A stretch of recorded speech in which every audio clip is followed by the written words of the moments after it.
So today is day 8 of checking in for 2025, trying to become a millionaire. These are check-in videos where I talk about what I'm working on, what my goals are, where I'm at in life and business. The idea is that I can look back on these. I have some from 2024 and I look back on them this year at the beginning of the year just to see where I was at and how far I've come. And so I just started doing these again. I don't care about the views or the production or anything.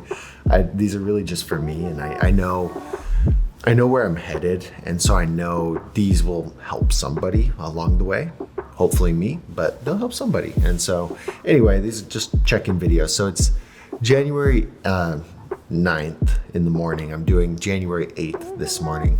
And so yesterday was it's been solid, guys. It has been super solid. Like I can't even describe how good the last few days have been with the business side of things, and even the life side of things. Like it hasn't been that bad. I was rambling about the balance side of my life recently, a couple days ago, and trying to figure all of that out. But it's like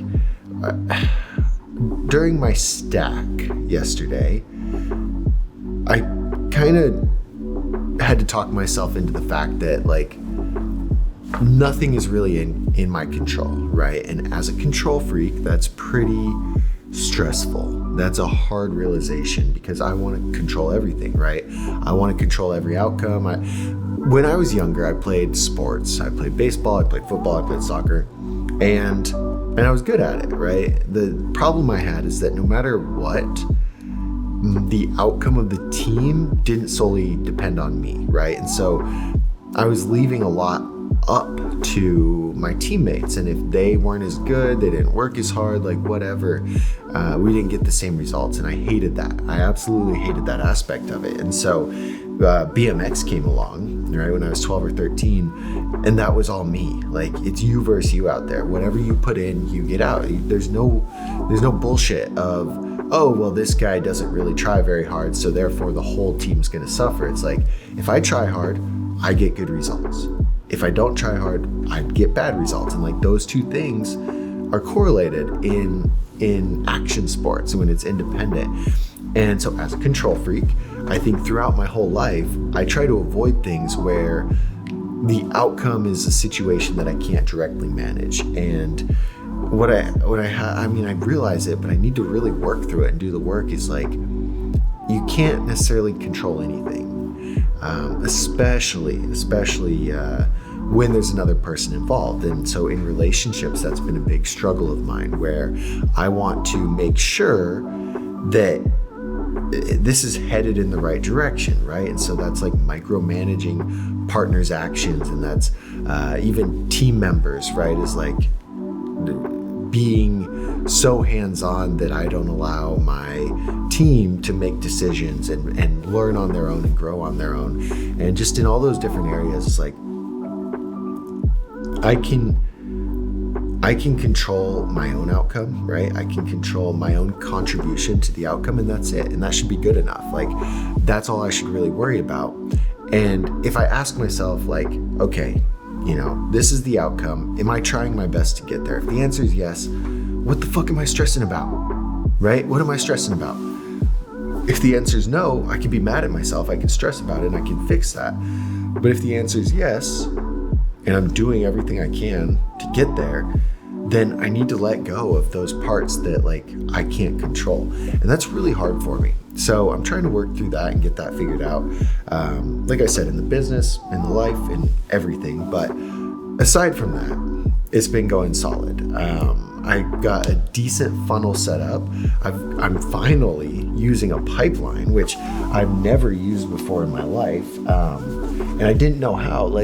I've got all these whiteboards so I've got 3 whiteboards here. I've got 1 downstairs. I've got 2 in my room that I try to keep track of everything.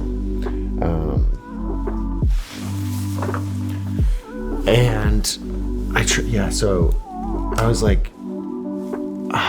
there was a couple calls that I had to make, or past people that kind of should become clients but didn't. And I was oh, how do I keep track of them? I wrote them on the whiteboard, and I'm hold on, that's that's not how you do this. And so I went in, set up everything in high level. Again, I've got like 8 different pipelines from times I've tried to do this, but I finally got it working. And so I've got something like, we have lead, and these could come in from lead forms. These could come in from Facebook ads, like they could come in from whatever. And then I have discovery call. Well, I guess I have nurture, but anyway, we'll just skip nurture, or conversation. I have discovery call, I have strategy call, I have nurture, I have proposal, and then I think I have lost. And so what happens when somebody books a discovery call with me, it automatically pulls in their information here with the date of their discovery call. And if after the discovery call we book a strategy session, it pulls them over to here, right? And so I can see where each person is along the progress. If I get a lead come in from a Facebook form, that shows up here, and my goal is to communicate with them enough to get them to book a discovery call, right? If they don't, from the strategy call, don't buy, they're gonna get nurtured. If they do buy, they're gonna get put to proposal. Or if I do send out a proposal, they're going to get set to proposal. And if they end up eventually dropping out and not buying, they'll go to lost. And to me, this sounds profound. If you've been doing this before, you're like, wow, good job. Do you want a fucking cookie? But for me, I'm like, wow, this is great, because I can look and I'm like, dude, I got 5 discovery calls lined up over the next little bit of time. I've got 4 strategy sessions lined up. If I can close one of them, like, I'll be happy. You know what I mean? Where before it was like, oh, random call, like everything was so random, no system, no structure. And having this in place now with everything, it's like, that makes it easy to scale that part of the thing, right? Like the whole time I've been doing this, I've been trying to like remove myself. So when I first started, right, I was Mr. Filmer, and then I was editing, and then I was posting. And so I was doing all of these different components, and slowly what happened is I'm like, okay, let's find editors, let's find posters, let's find filmers, which is the one I'm working on now, so that I can go over here and grow the business. Right? That's what I want to do. Me doing this stuff is maintaining the business, but it's not growing the business. And so I need to spend 80% of my time and energy over here figuring out the systems, training the team, hiring the right people, like working with the clients, figuring out how to deliver better. Like that's where my brain is at. That's where my brain is good at. This stuff you can delegate for $10 an hour, $5 an hour. You can, just all of this, you get rid of it, $20, $50, whatever it costs to get those pieces done, because that's a lot easier than saying, hey, figure out how to grow my business, right? Like how much would somebody charge for that? A lot more than minimum wage. So why am I stuck doing minimum wage tasks? But what I'm getting at is like, now I'm the salesperson, but as I build this out, that'll be easy to bring in a sales team or start to hire a sales team, train a sales team, say, hey, look, here's how the pipeline works. Here's how discovery calls go. Here's how strategy calls go. Boom, boom, boom, boom, boom. And then I can coach and I can lead and I can scale, right? So that's the exciting thing. Now, that's like level 3, and I'm probably at level 2 right now. I'm building the team for the other parts of it, like the delivery parts, which are ultimately, I would say, almost more important than the growth part, because this happened in September. I fucked everything up. I didn't deliver on time. I had bad choices with editors. It's all my fault. But just we did not execute like we were supposed to, and I was growing too fast for myself. And so now I'm like, whoa, we're taking a step back and we're focusing on, steady growth and getting the systems done, getting the delivery done before we go crazy with getting people in. And so if I brought salespeople in and started spending a few grand a month on ads, I could get a lot of leads and potentially a lot of new customers, but we can't handle it. I had a conversation a couple days ago with somebody who is looking for like exactly what I want to turn this agency into. It's like personal brand building, working with entrepreneurs or authors or people like that to grow a personal brand, right? And help them with their funnels and video content. And I was like, I think I did talk about it in the last video. I was like, hey, I can't handle, I couldn't take you guys on until February anyway. So let me know if that works or not. And that felt good to do. Like I'm trying to pace things out a little bit more. And I think it gives a better sense of preeminence. And so anyway, that's a big piece of everything that's been going on with the business, is it feels like it's good. Last few months, I'd sit around and not do discovery calls, not do strategy calls, and not grow the business. Just Alex Hormozi video I was watching last night, he's like, you should spend the first 4 hours of every day marketing your business, getting people to know about it, whether that's paid ad, whether that's free content, whether that's cold reach out, warm reach out, whatever it is, like let people know, because they never actually know and they always forget. So the more you can stay on top of it. And I'm like, yeah, that's a good point, because I was not doing that very good at all. I was just kind of handling what I had, and then yeah, so it's been a good spot.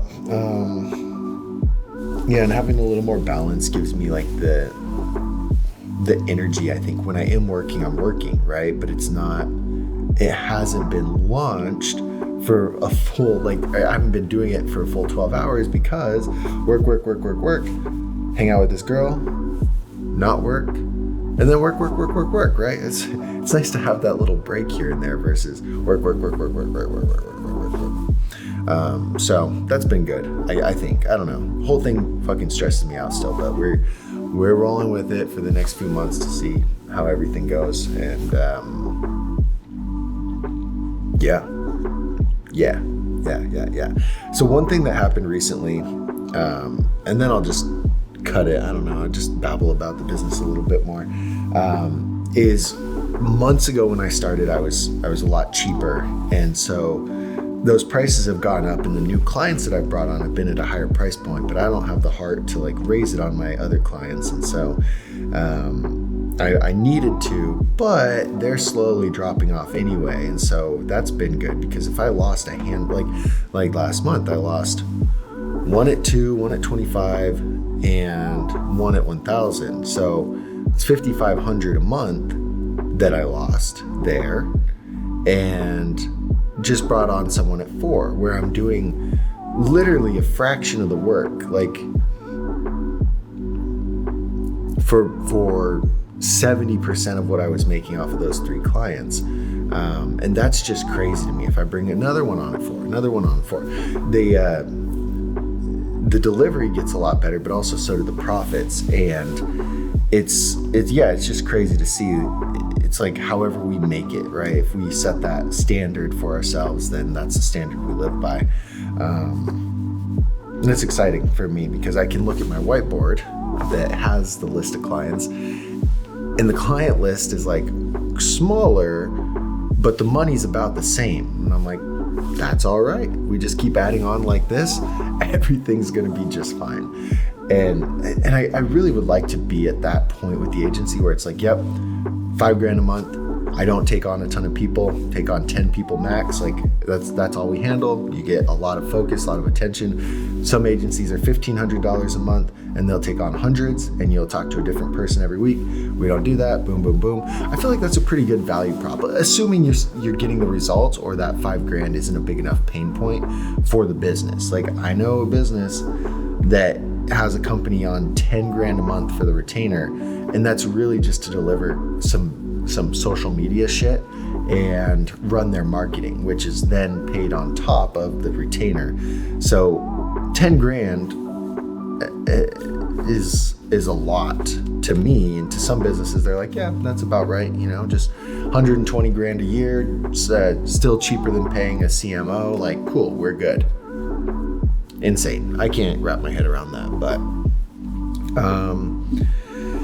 yesterday, a lot of just discovery calls, and that's really it. Discovery calls and working on my to-do list. We had a team meeting, And I got kind of annoyed because like half the editors showed up and then it's like, oh, do you want to reschedule? No, I don't fucking want to reschedule. I want everyone to show up on time. I'm already wasting an hour on half of it. So, I mean, not wasting an hour, I'm spending an hour on half of it. So I'm not going to do another hour with other people because they didn't show up. Like, part of me, that is the toxic trait I have, is I'm so intolerant for shit like that. Is like, I am this close to just never assigning them edits anymore and hiring 3 more people. Like, this close, because I don't know why. I literally cannot stand that. It's like, don't waste my time. Do not waste my time. Relationship, don't waste my time. Business, don't waste my time. Like, friends, don't. Just that's all I got. You know, you'll see that's a big stressor of mine throughout every video I make, is like, dude, I'm gonna die. Don't waste my time. Like, I can waste my time, you can't waste my time. That's just how it goes. So anyway, this is day number 8. I'm gonna clock out here and actually get to work. I might go, I haven't seen what the temperature is. It's kind of cold, but I kind of want to take the bike up to North Phoenix and go to a meeting. But it's gonna be cold, so we'll see how that goes. But anyway, thanks guys for watching. We will see you tomorrow for day number 9.